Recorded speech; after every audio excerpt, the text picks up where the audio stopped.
Hey everybody, welcome to another comic book review. In this video, I'll be covering book 4 of Alan Moore's run on Saga of the Swamp Thing. So this volume continues the American Gothic saga that started in volume 3, and it basically has Swamp Thing still traveling across America, led by John Constantine, in order to figure out what his purpose is, what his powers are, how to utilize his powers in a way that's effective, and a way that services not only himself, but also the Green.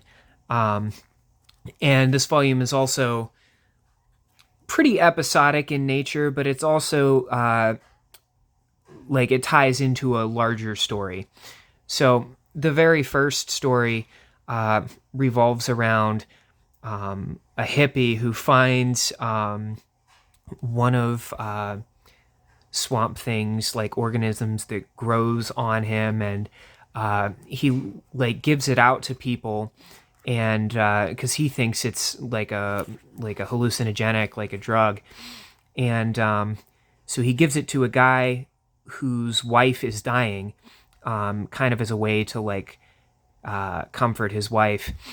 And she sees all these beautiful things, and he also gives it to another guy who's a total jerk, and he sees the exact opposite of what she's seeing. He sees all these endless horrors, and the hippie, Chester is his name. Chester kind of determines that whatever he found that grew on Swamp Thing determines, it shows you whether you're a good person or a bad person at heart. The next story revolves around a serial killer, and you never get to see his face, which I think is really, really cool and very effective and very creepy. And Swamp Thing kind of becomes like a defender again of humanity and of the Green, and it's just really great stuff. You also get kind of a glimpse of Batman in this story as well, and because whenever this particular string of issues was running, this was kind of like whenever the famous Crisis on Infinite Earths was happening, and it was a massive crossover event that touched every DC title and kind of condensed them into like one thing. And it made it a little easier to follow, and it was a way to condense all these multiple storylines together. So there's a little bit of like crossover elements in this volume to Crisis on Infinite Earths. This story, it's called Ghost Dance. It's about a group of people that come across this house, and this house has a history, and it's kind of plagued by this specific line of guns, and basically like they link these guns with the deaths of people back in the Old West, and indigenous people and cowboys alike. And it's really interesting to see kind of like how these people in the current timeline are kind of dragged back into that, and you get to see the history of that house and what it all means.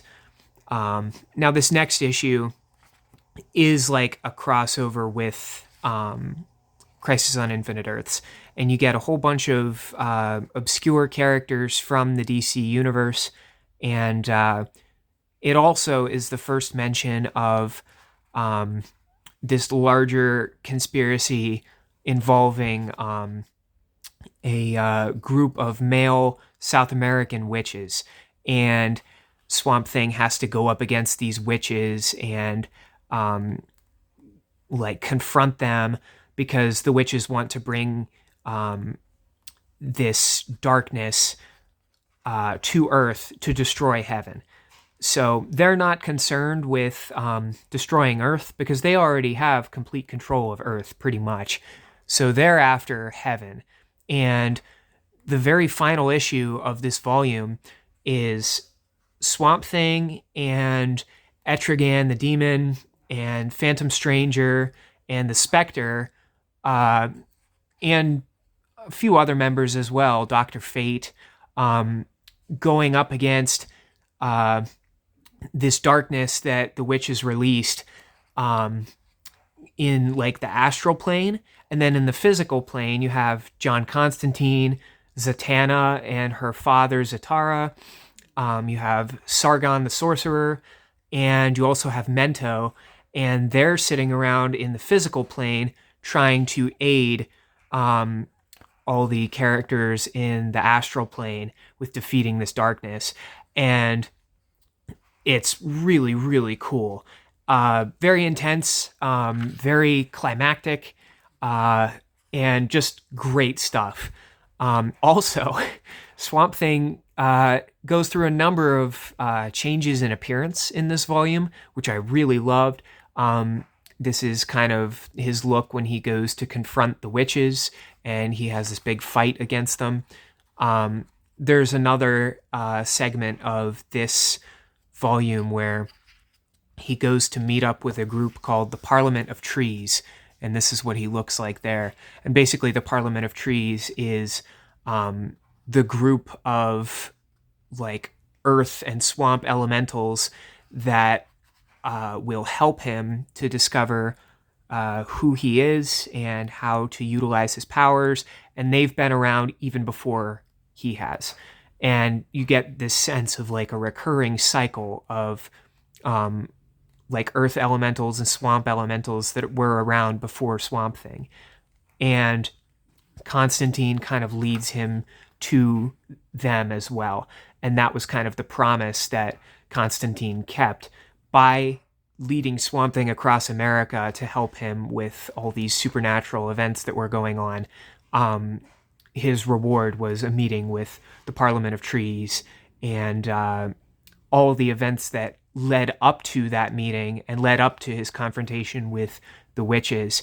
That all kind of was sort of like a training for Swamp Thing so that he eventually had the power to make sense of what the Parliament of Trees told him. And it's great. The one thing I love about this series is there's always a build. There's always like building of events going on, and even in previous volumes, you get to see just like how things that we saw before connect with things that we're seeing now.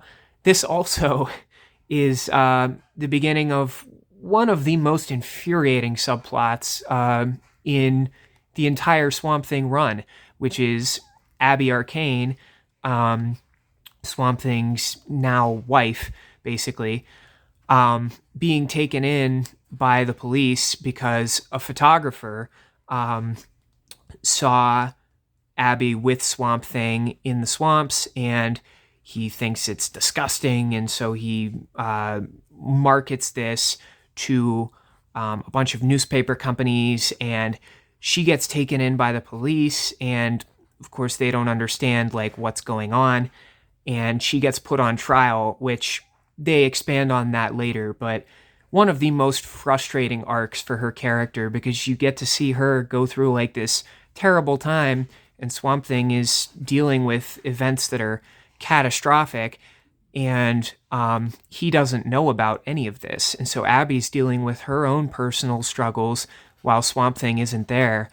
And just kind of seeing the start of that and like the buildup of that is really thrilling, but also just disgusting to see, like developing, like having the attachment that you have with the characters of Swamp Thing and Abby, and getting to see kind of like what life is like for them and how beautiful it is for them, and you're really rooting for them. And so whenever things stand in their way, it's just like really hard to take, because you just want to see them happy, So this is a really brilliant volume. Has a great ending, and it segues really nicely into some of the stuff that happens in Volume 5 as well. So those are my thoughts on Saga of the Swamp Thing Book 4. Thank you as always for watching. Look forward to more videos in the future, and have a great day.